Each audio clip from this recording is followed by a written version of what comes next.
Putin ও Xi Jinping বৈঠক ঘিরে সাজ রব বেইজিংয়ের ঐতিহ্যবাহী গ্রেট হল অব দ্য পিপলে। রুশ প্রেসিডেন্ট পৌঁছাতেই তাকে স্বাগত জানান শি জিনপিং। লাল গালিচায় হেঁটে শিশু কিশোরদের অভ্যর্থনা গ্রহণ করেন পুতিন।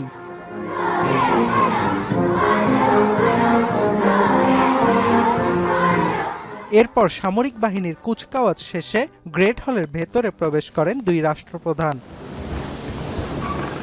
নির্ধারিত সময়ের কিছুক্ষণ আগেই সংক্ষিপ্ত বৈঠকে বসেন শি পুতিন। এ সময় দুই দেশের মধ্যকার সহযোগিতামূলক সম্পর্ক আরও বাড়ানোর প্রতি গুরুত্ব আরোপ করেন দুই নেতা। এছাড়াও রাশিয়া চীন সম্পর্ক অভূতপূর্ব পর্যায়ে রয়েছে বলে মন্তব্য করেছেন পুতিন। জানান, চলমান মধ্যপ্রাচ্য অস্থিরতার মধ্যেও চীনে নির্ভরযোগ্য জ্বালানি সরবরাহ অব্যাহত রেখেছে রাশিয়া। আগামী বছর চীনের প্রেসিডেন্টকে রাশিয়া সফরেরও আমন্ত্রণ জানান পুতিন। নোভা এলইডি টিভি, ঝকঝকে ছবি, নিখুঁত শব্দ, 5 বছরের ওয়ারেন্টি। নোভা মানি সঠিক মান, নিশ্চিত সেবা। Активно работать на международных площадках, где наши коллеги в тесном контакте друг с другом создают очень хорошую базу для устойчивого.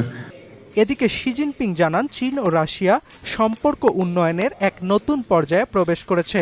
তবে তার অভিযোগ, বিশ্বে একতরফা আধিপত্য ব্যাপকভাবে চলছে। এ সময় মধ্যপ্রাচ্য পরিস্থিতি একটি সংকটপূর্ণ সন্ধিক্ষণে রয়েছে মন্তব্য করে শত্রুতার অবসান ও সংঘাত নতুন করে শুরু না করার আহ্বান জানান শি জিনপিং।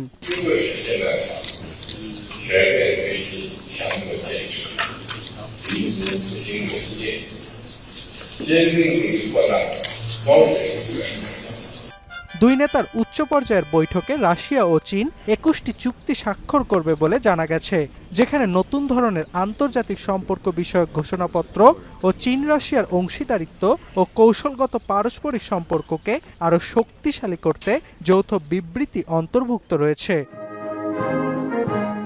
চীন রাশিয়া কৌশলগত সম্পর্কের 30তম বার্ষিকী ও 2001 সালে দুই দেশের মধ্যে স্বাক্ষরিত সহযোগিতা চুক্তির 25তম বার্ষিকী উদযাপনের অংশ হিসেবে 2 দিনের রাষ্ট্রীয় সফরে চীনে যান পুতিন। ইরান যুক্তরাষ্ট্র সংঘাত ও ট্রাম্পের সফরের প্রায় এক সপ্তাহের মধ্যেই পুতিনের চীন সফর বিশ্বমহলে যোগ করেছে নতুন মাত্রা। অর্ণব প্রসাদ, এখন বিশ্ব।